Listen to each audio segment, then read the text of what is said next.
Good Morning Liberty. Well, what is going on, all of our liberty-loving friends? Welcome back to another fantastic episode of Good Morning Liberty. My name's Chuck. With me, as always, Nathaniel, Paul, Beck's, Thurston. What's up, man? I got my Beck's hat on. Yeah, good to see you in all black. I love that company. That's why Lacey's going to Jamaica, actually. Because of Beck's? It's a Beck's trip. Really? Yeah. I don't understand. She's going to go sell seed. It's like a perk. I don't get it. It's a perk. Of what? Beck's. What is Beck's? Never heard of her. My brother's in the group. He can tell you. I've never heard of her. It's a seed company. And they send you on trips? Yeah. Oh. Yeah. Private plane? Beck's private plane? No, I don't think you don't get a private plane. Oh, I'd change companies then. No private plane. You should go to the one that has a private plane. Yeah.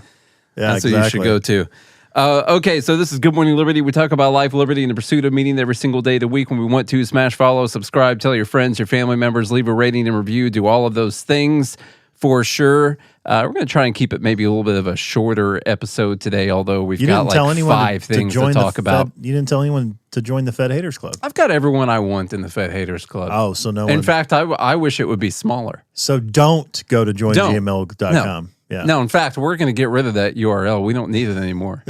I don't want any more people in there. I do not want anyone to go to joingml.com. Don't even go to godhatesfeds.com. No, I mean, because we've got such a cool group of people. I consider these people to be like the true libertarians, the people that really understand what's going on. People that actually care. Solving. Yeah, people that really, really care. Mm-hmm. And there can't be, with the state of the world as it is, there can't be that many people out there that truly care about the truth and solving the world's problems and what's really going on. Yep. And that many people that truly want to chime in during the show and all that when we're spitting such truths all the time, tough truths, And as so far as I we think know, I'm just going to take the website down, honestly. As far as we know, we don't have any Fed infiltrators. No. So if you shut it down now, we can almost guarantee there would be no Feds. Yeah, no, a Fed would never join a club that's called the Fed Haters Club. Of course they wouldn't. They wouldn't, because they're a Fed. Exactly. So they wouldn't do that. Yeah. We were talking, before we got going, we were talking with the Fed Haters Club, actually. Mm-hmm, we were hanging out with them. With those guys and gals. Talking about this post from Donald John Trump, where he said, Charlie? Right when I had to burp. All right. He truths out. When does he decide to post on X or Truth or whatever? I don't know. He truths out. He said, for far too long, we've relied on taxing our great people using the Internal Revenue Service, the IRS, through soft and pathetically weak trade agreements. The American economy has delivered growth and prosperity to the world while taxing ourselves. It is time for that to change. I am today announcing that I will create the External Revenue Service to collect the ERS. Yes. To collect our tariffs, duties. This is what I love about conservatives, just creating more government departments. He's going to get rid of the IRS, though. We don't you don't need internal revenue anymore. You want to collect it from external sources. Like what Fat Mac said, just transition them over. Yeah. You want to collect from change the I to E except after C. That's what you want to do. And my joke I was about to say is this is all about deportation. You don't want to collect internally. You want to collect from external sources like American companies that are operating overseas. No, here. What do you mean operating overseas? They're tariffs. Oh yeah. You want to collect from external people like people who are operating in the United States. All right, this ERS, Trump says, will collect our tariffs, duties, and all revenue that come from foreign sources. Like American companies. We will begin charging those that make money off of us with trade, and they will start paying, finally, their fair share. Oh, everyone loves that fair share. January 20th, 2025 will be the birth date of the External Revenue Service. Make America Great Again. Man, this guy loves creating different departments. I know. Space Force. I know. External Revenue Service. I think he wants to go down in history as somebody Doge, dumb thing. Wants to have Doge. Now, this doesn't have to turn into a debate about terror. What's going on with the dogs out there? Just barking. I think someone's Your dogs are barking. It doesn't really have to be a debate about tariffs and all that. The main debate I want to have on this is just I want to have the honest conversation. And the honest conversation is that tariffs are a tax that we place on American companies that are buying things from overseas, and that it is the American company that pays the tax. And oftentimes those taxes that we call tariffs instead of taxes are passed on to consumers. Not always, but a lot of the time are passed on to consumers. And what has bothered me about this conversation we've been having with Trump or about Trump during the election and all that is that they literally talk about it being a tax on the foreign country. And the problem is the literal nature of the tariff is that it is a tax on the company that the company pays. And I just want to have that conversation. I want to make sure everyone's talking about the same thing, because I feel like a lot of people really think that we send a bill to China and then China pays us the tariff bill. We, in fact, do not have the ability to just tax other countries. If we do, hey, why don't we just send them all a bill? Let's just send them all a bill. Why don't we do that? Why are we taxing Americans? We should be sending tax bills to other countries. No, the company here's the thing that people have to realize. The company pays the tariff. Yes. But you have to ask yourself, with what money does a company pay their bills? It's money that you give them. The money that they get from you when you buy things. And what are they going to do when their costs go up? Tax for a company is a cost. Mm-hmm. Okay? They have to factor that into what? The price that they sell you the thing for. Yeah.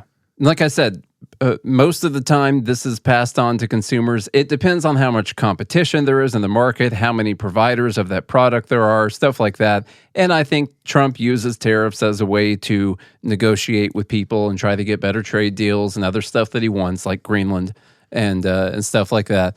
And so I get that whole thing. I just want to have the honest. I want people to truly understand what they're proposing and what they're doing before you just say, yeah, let's do the thing. I want to make sure people understand what the thing is. All right, the next subject we'll mention today, Mike Johnson has removed Representative Thomas Massie from the Rules Committee. This, by the way, can a speaker just remove people from committees? Yes, so the Rules Committee is, it actually used to be called the Speaker's Committee. Okay. And it would be chaired by the speaker. And it was like a committee of people that would decide what the rules and processes were for bringing bills to the floor and stuff like that, how long they could debate things, all that kind of stuff. And so it literally used to be they called it the Speaker's Committee, and they changed it to the Rules Committee, I think, in like 1910 or something like that. So the speaker has a lot of purview over this committee because they're the one running Congress. This is clearly because Thomas Massie, well, first off, he went after Mike Johnson really hard. He doesn't like Mike Johnson, and he hasn't hidden that. And he does pesky things like trying to make sure that we don't run up the debt and the deficits, and that we don't spend money that we don't have. Yeah. And we don't violate the Constitution and stuff like that. Yeah. Annoying things that you would never want a congressman who decides what bills could be brought to the floor and how long they have to be debated on. You don't want that person involved in that process. Oh, of course because not. We've got to enact Trump's libertarian agenda. And so you don't want someone like Thomas Massie getting in the role of that. Now, Johnson's been in hot water over saying something that I think it's interesting to mention. He suggested that there might need to be conditions placed on disaster aid for LA and for California. No, of course not. And I mean, like, I don't want the government to spend any of the money at all. And so I'm like, yeah, that's cool. I do want to mention, though, there's not a whole lot of talk. Like, here's the argument that people make. There's not a whole lot of talk about conditions placed on relief for Florida or North Carolina or whatever. Like, they vote on it and you know, SIM relief and stuff like that. You know, your $600 or whatever the number is. I think they said it's like It's like $730 for people in California or something like that. It's more expensive there, you know, so you get a little bit more money and all that. But there really should be conditions when the state should have taken actions, could have taken actions, and has been warned about actions that they needed to take in order to make these wildfires less likely to occur or less deadly and dangerous when they do happen, to let them get out of hand and all that. Like, they have been told repeatedly by everyone from Trump to Forest Service people, climate scientists, all kinds of people say, hey, y'all ain't cleaning your floors. It's a serious thing you guys got to do, okay? It takes water to put out fires, turns out. Plus, you got stupid policies for putting, non-merit-based hiring practices in your fire services in the first place. So you're doing a lot of stupid stuff. And then when that blows up in your face, you want all of us to foot the bill for it. And it's kind of the thing when you're asking for money from other people. Can they put conditions on it? Yeah. Well, yeah. Yeah, of course they can. Well, I'm just saying this is just, this is to harm Democrats in California. That's all this is. It's just purely bias. Although, I don't know. I do have to be, I guess, fair in the fact that, if it were like a Republican state, like Texas, that needed help for whatever happened there, their lines froze or whatever happened, they've had some disasters. And if they were like, we got to put conditions on Texas because they haven't insulated their pipes properly and it does get cold there sometimes, they probably wouldn't do that. This also teaches people nothing. Yeah. It's like there's no consequences to your actions. Exactly. Imagine, we know this with kids, kids should suffer consequences when they do something so they learn from it. Yeah. Moral hazard. Thank you, Fat Mac. I love the technical terminology there. Yeah. You should be like, okay, well, I built my house somewhere where the government sucks. And, but when you get bailed out, for instance, when the banks got bailed out in 2008 financial crisis, it's just a slap on the wrist.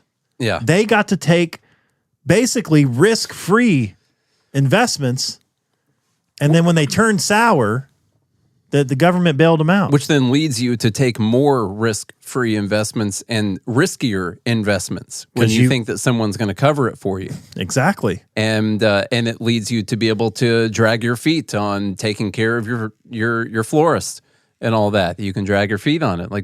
Those are moral hazards that happen. It leads you to build more homes and buildings amongst the super dry forests that aren't getting cleaned up. That's something that happens, and there should be conditions on giving away other people's money to other people. Mm-hmm. There should be. And then imagine the people who took the steps necessary because they're like, hey, I live in a dry forest and my house may catch on fire, so I'm going to set up a sprinkler system or whatever. Yeah. And they're not going to get any money. Shouldn't they get money too for doing the right thing? If everyone else is gonna, it's so ridiculous. Here's so Pete Hegseth is trying to get confirmed right now in the Senate for Secretary of Defense. There is a lot of things that people have to say about Pete Hegseth. He's got controversies, and those are getting brought up for sure.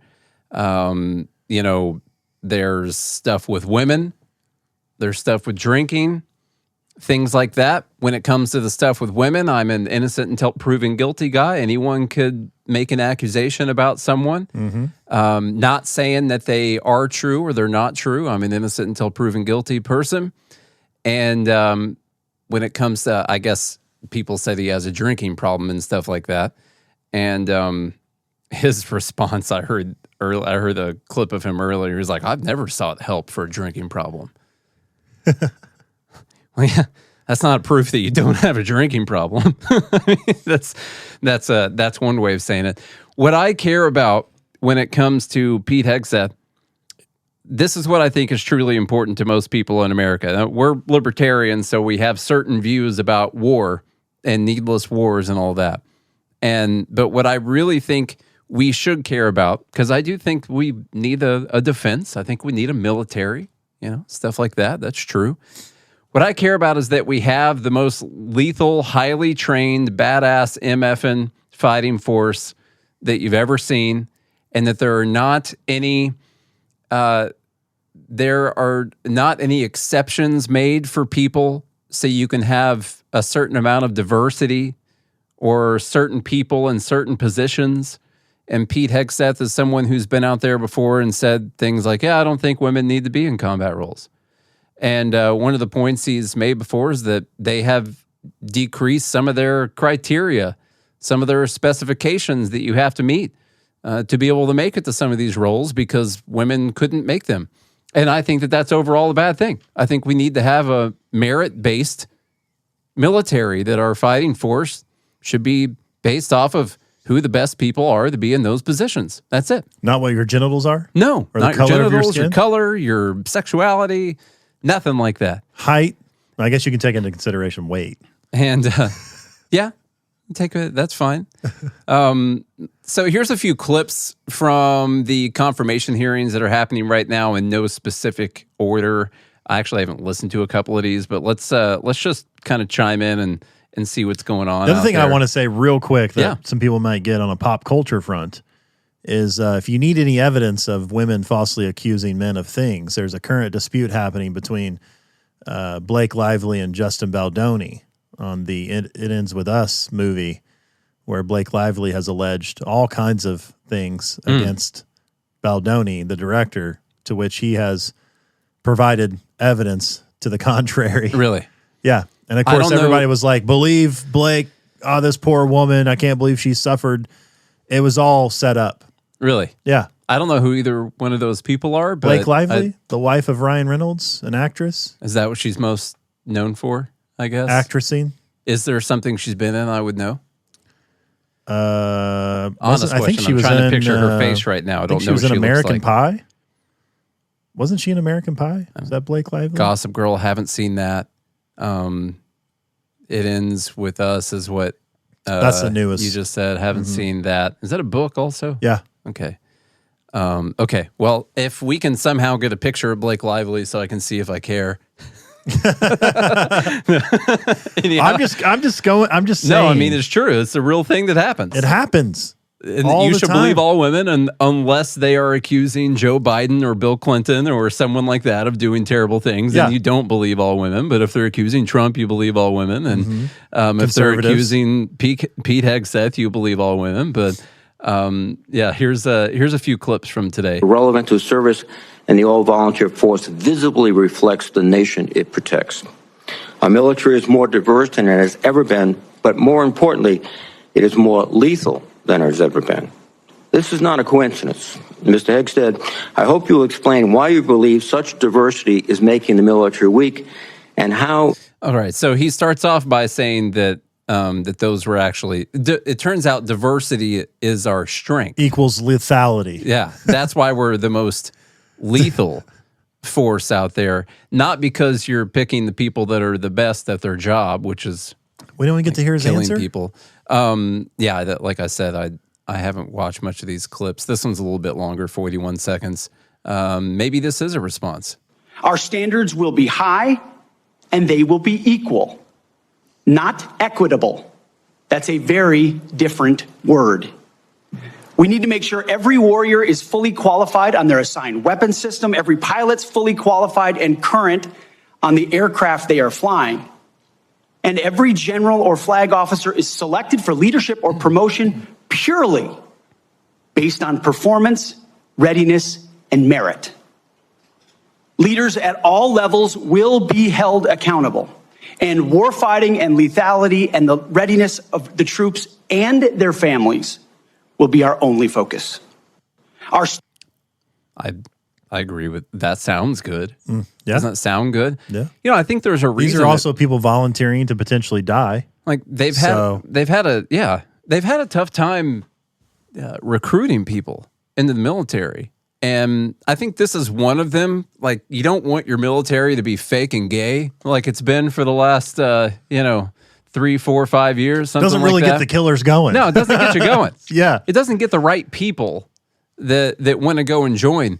The other thing that I think hurts recruiting in the military is you want to Like, you want to feel like you're defending something. Like, what are you defending? Your rights and America and American values. And like, what is that even? What am I defending? Some nation who locks people down and censors people and goes after their political opponents and all that. Like, what am I signing up to die for here? An oil company somewhere? Mm-hmm. You know, what's the point of this whole thing? Where does the CIA want me to go and die right now?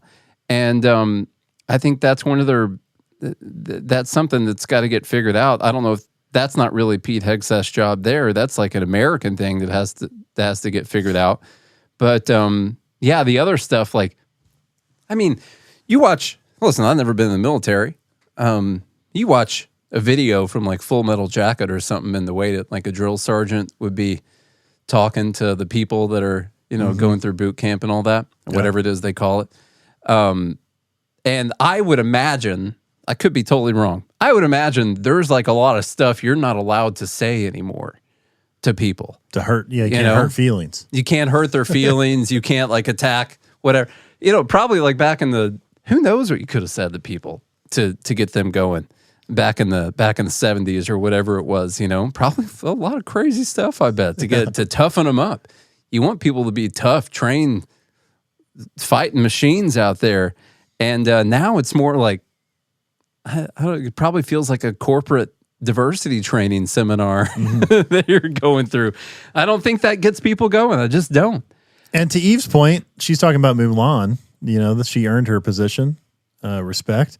This is not to say that women or black people or whoever lesbians can't serve in the military as long as you meet the standard. And it should be a high standard.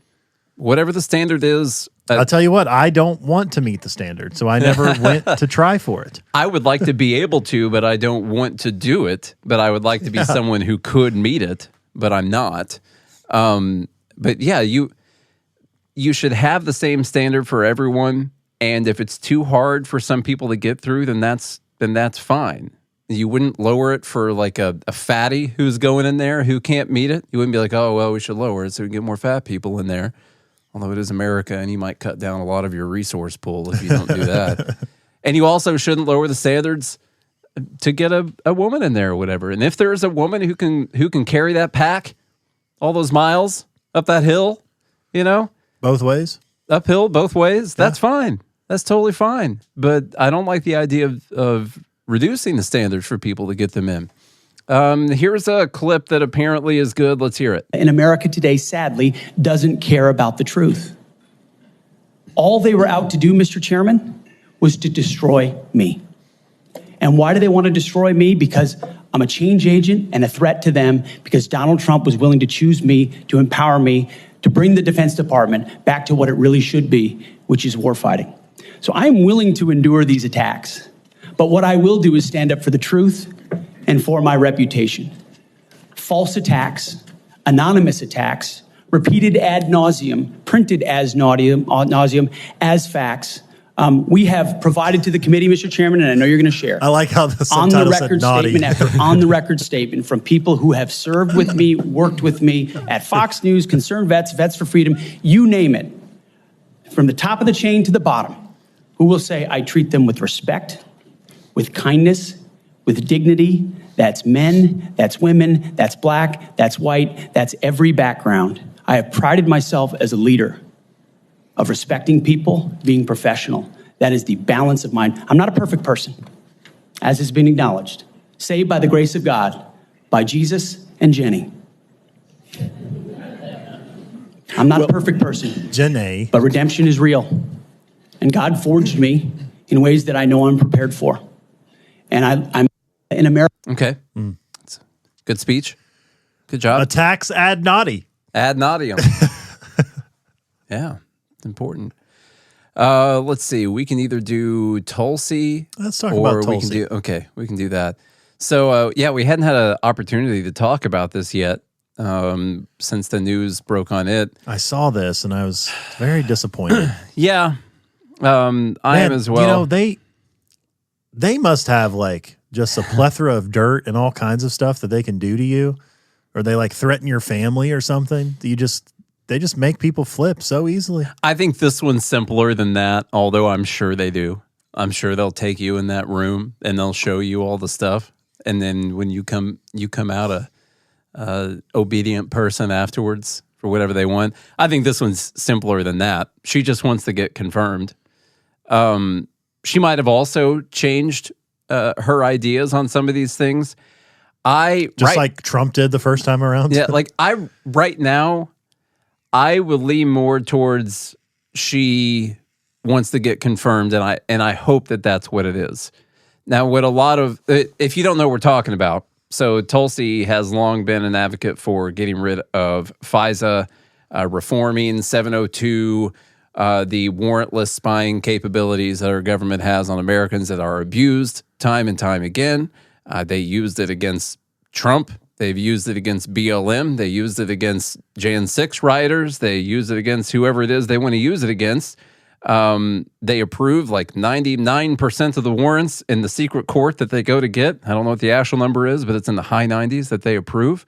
And it definitely gets used for political purposes. And your right to privacy is supposed to be protected by the Fourth Amendment.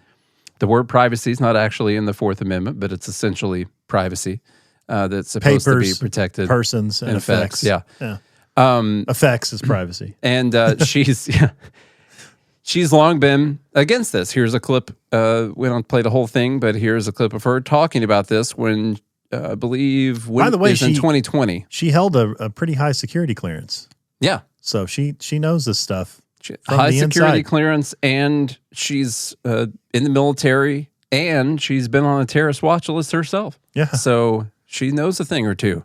Unfortunately, Congress just passed a bill that will allow the continuation of our intelligence and law enforcement agencies to infringe on the civil liberties of the American people. This is from 2020. The Patriot Act and the FISA Act, the Foreign Intelligence Surveillance Act, needed to undergo very real reforms if these constitutional abuses are to be prevented in the future.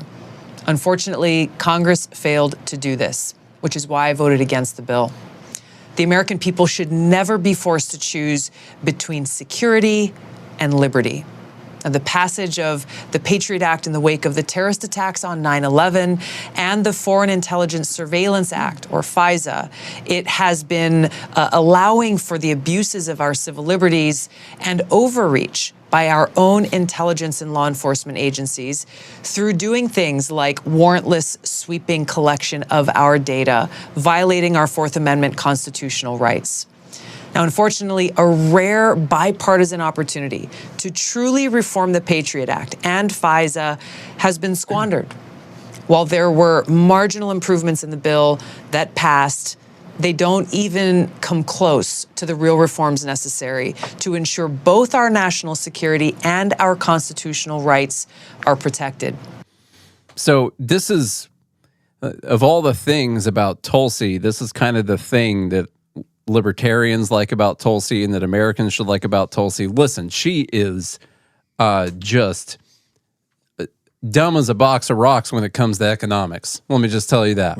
That's real bad when it comes to economics. And so that's why I was never one of these like, oh, Tulsi's a libertarian, she should be at a libertarian party and all that kind of person. She sucks at the thing you should be the best at. Yeah. Yes. Real bad at it. Yeah. Like she wanted a 95% windfall profits tax during the pandemic. Yeah. Like what's a windfall profit? How do you determine what that is? And why should the government be able to take 95% of you providing services to people?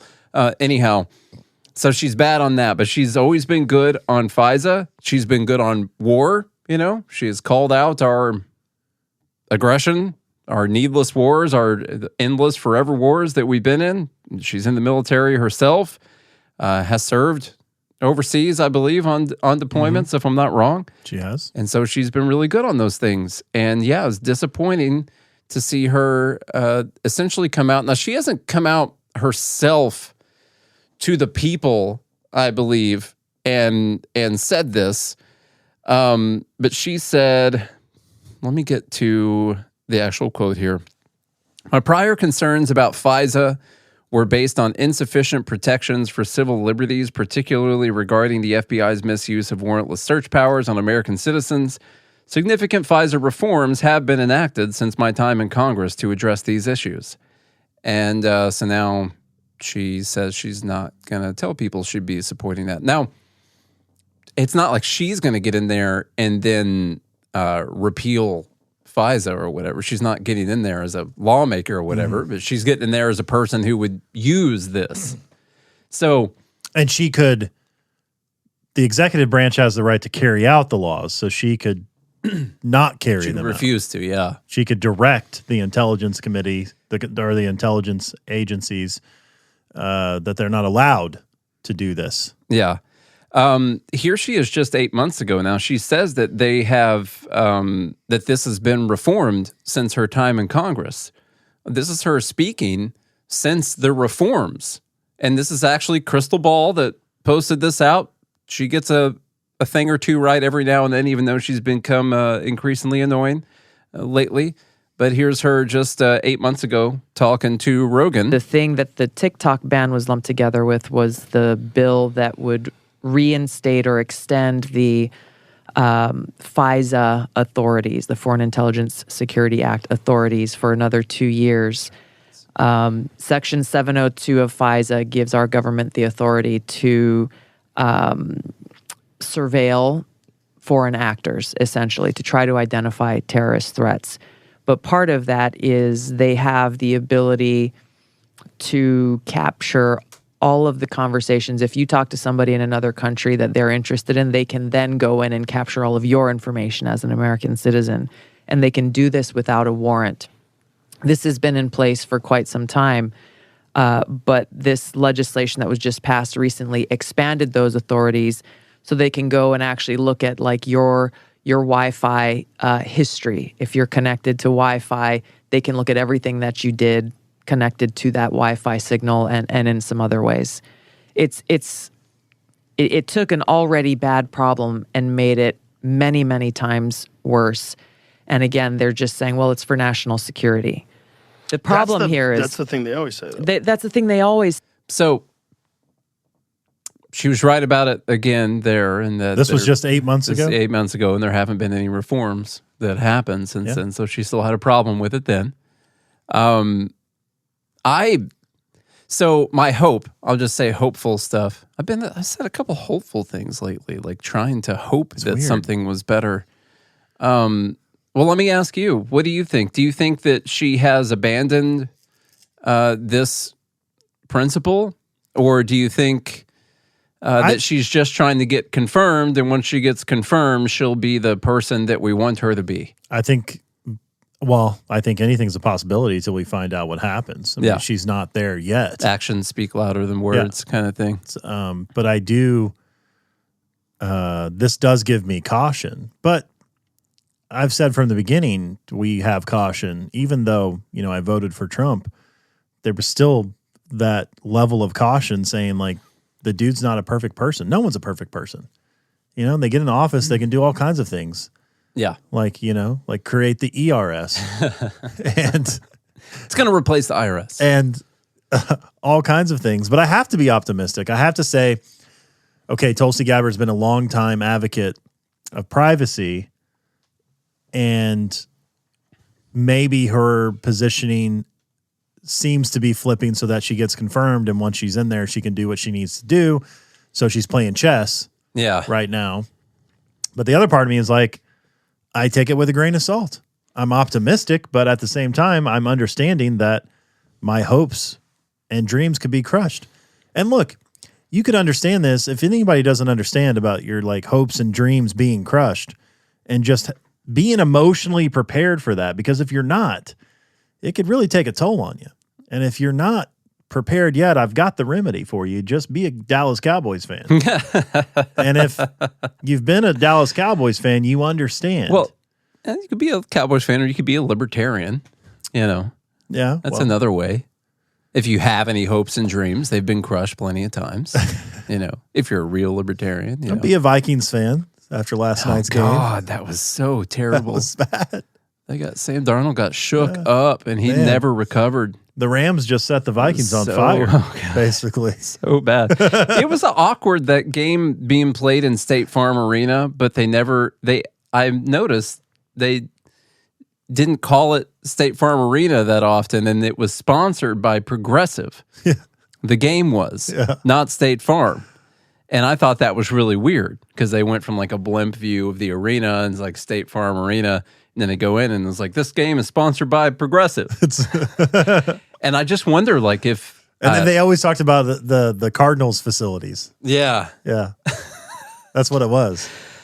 So I guess maybe they were holding back on that. That's interesting. I'm not sure. So what about, I've seen some libertarian critique of the Tulsi thing saying, yeah, well, regardless of whether or not she changed her principles, she ought to have the gall to get up there in her confirmation and make the case for why we need to get rid of FISA and reform 702 or get rid of 702 or whatever. And you got to have the guts to get up there and tell to their faces why this is wrong. And I get that, but on a practical level, like, I get both of those things. And if they ask her questions about it and she's like, oh yeah, I think FISA's fine. What do you mean?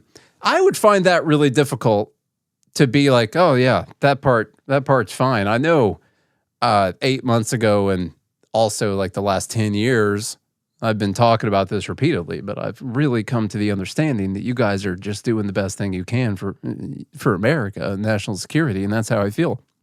I'd have a tough time saying that, even if I was lying. It'd be tough to do that. But on the practical level, okay, so she pleads her case for the Fourth Amendment, then she doesn't get confirmed, and then we get, whoever the last guy was that was running the DNI. Can't remember their name. We get like John Bolton comes in or something. Oh, they'll confirm him, no problem. They'll confirm him tomorrow, no issues.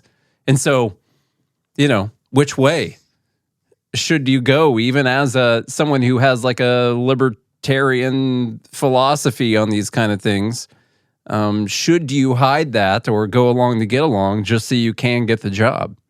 What do you think? What would you do? I don't know.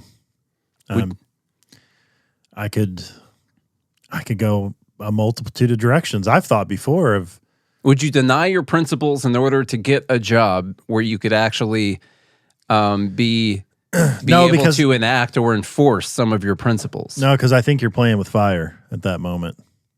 I think you're setting yourself up to be like, oh, okay, well, it didn't feel that bad to compromise my principles. Yeah.